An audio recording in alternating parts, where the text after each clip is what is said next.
கர்த்தருடைய பரிசுத்த நாமம் மகிமைப்படுவதாக. யோபு என்கிற ஒரு மனுஷனை பற்றி இந்த நாளில் நாம் தெரிந்து கொள்ளப் போகிறோம்.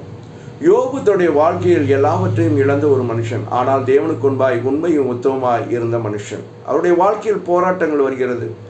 அவர் கூட இருந்த நண்பர்களே அவரை சில நேரங்களில் ஏளனமாகவும் இழிவாகவும் நினைக்கிறார்கள்.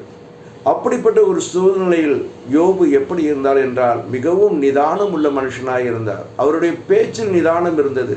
தன் வாழ்க்கையில் எல்லாவற்றையும் இழந்து போன பொழுது, தன் சரீரம் முழுவதும் பருக்கள் வியாதியினால் கஷ்டப்படும் பொழுது, அப்படிப்பட்ட ஒரு சூழ்நிலையில் கூட யோபு நிதானமாய் பேசினார். கர்த்தரை பார்த்து அவர் ஒரு நாளும் முறுமுறுக்கவில்லை. இது கர்த்தர் எனக்கு அலோ பண்ணியிருக்கிறார் என்பதை மாத்திரம் அவர் நினைத்து கர்த்தருடைய சமூகத்தில் காத்திருந்தார். இந்த சூழ்நிலையில தான் யோபுடைய நண்பர்கள் மீது தேவனுடைய கோபம் வருகிறது. ஏனென்றால் யோபுவை ஏளனமாய் பேசுகிற நிமித்தம் தேவனுடைய கோபம் அவர்கள் மீது வருகிறது. அந்த சூழ்நிலையில் தான் யோபு செய்த ஒரு அற்புதமான காரியம் என்னவென்றால், வேதத்தில் சொல்லப்பட்டிருக்கிறது. யோபு 42 அதிகாரம் 10 வசனத்தில் சொல்லப்பட்டிருக்கிறது. யோபு தன் சிநேகிதருக்காக வேண்டுதல் செய்த போது கர்த்தர் அவனுடைய சிறையிருப்பை மாற்றினார். யோபுக்கு முன்னிருந்த எல்லாவற்றையும் பார்க்கிலும் இரட்டத்தனியாய் கர்த்தர் அவனுக்கு தந்தறினார். கர்த்தருக்கு அன்பானவர்களே, உங்கள் வாழ்க்கையில் போராட்டம் வரும், பிரச்சனை வரும். அந்த போராட்டத்தின் நிமித்தம் நீங்கள் கர்த்தருக்குள் உண்மையாய் இருங்கள். உங்களுக்கு இரட்டத்தனியான ஆசீர்வாதத்தை தேவன் கொடுப்பார். மற்றவர்களுக்காய் ஜெபிங்க, உங்கள் நண்பர்களுக்காய் ஜெபிங்க, உங்கள் உறவினர்களுக்காய் ஜெபிங்க.